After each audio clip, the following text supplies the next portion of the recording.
Alright, decided to do a video with my own voice, even though I don't like the sound of my own voice, and I'm sure you guys probably don't either, but I figure if I do one like this, you'll realize why I use AI most of the time. This is a cable box that I made. I don't like it. The reason why I don't like it is this IR sensor works, but doesn't work correctly, and I think it's the coding between it and the Raspberry Pi. I have looked and looked and looked all over the forums, Stack Overflow, everything, and people suggest ways to try to clear whatever buffer holds what this receiver has received. None of it works properly. Let me find the remote. Oh, here it is. Just got a generic little remote from Amazon, cheapest one I could find with the least amount of buttons, because I didn't want it to be confusing. And it'll change channels properly at first. There we go. Channel 2. Channel 3, which should be Cartoon Network. I think most of these are going to be on commercials this time of day, because I don't have commercials set for a lot of these shows. They're just generic timestamps.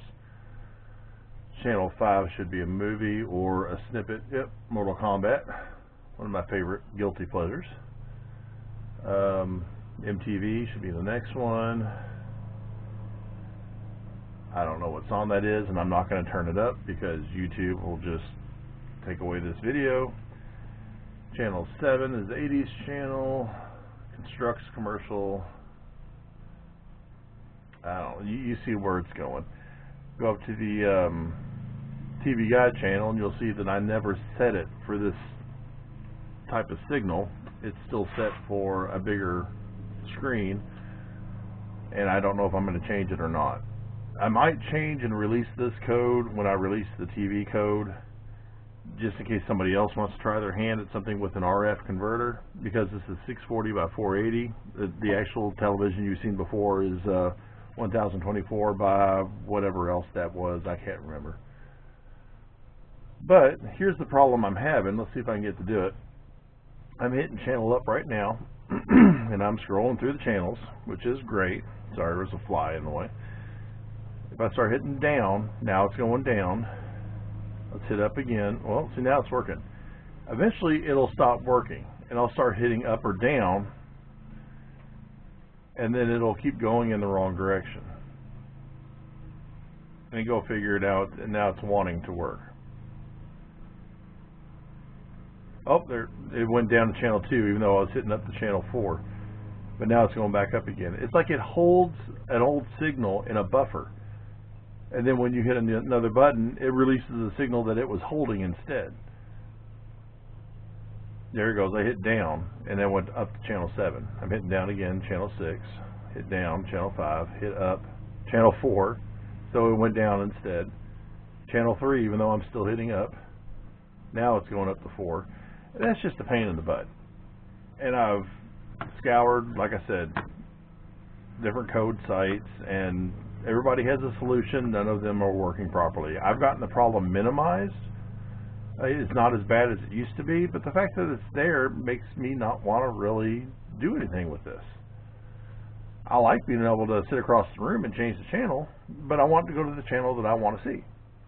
So anyway, let's set that aside. Here's what you guys want to see. This is the inside of the cable box, which is almost identical to the inside of the retro television, except for I have an RF converter that the Raspberry Pi goes to. It sends out a smaller video signal, but it can connect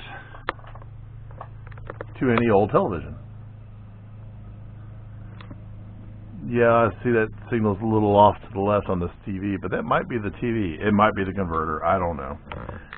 The only time I've used this prior is with a big screen TV in my office, so you can't see defects like that very well. But all this is, just like the retro television, is a couple hard drives powered by a USB hub. The Raspberry Pi is also powered by the USB hub. I have 2 bricks in here that I've taken apart and soldered new wiring into, which a lot of people say is dangerous, but I have experience as a technician, so I'm not too worried about it. I didn't have any problem. I just taped them both shut, shoved them both in there, zip tied them down, no problem. One powers the RF converter, one powers the hub, which powers everything else. It's pretty simple. I do like having this display, and my next television is going to have a display too. Irish Craig Hardy had a display on his that was color. I'm fine with this little black and white one because right now I have numbers on it, but you can have whatever you want to make on your computer, you can put on there. You can have a logo for the channel, you can have anything. You can even add volume bars to it if you want to. And here is my working on the other television.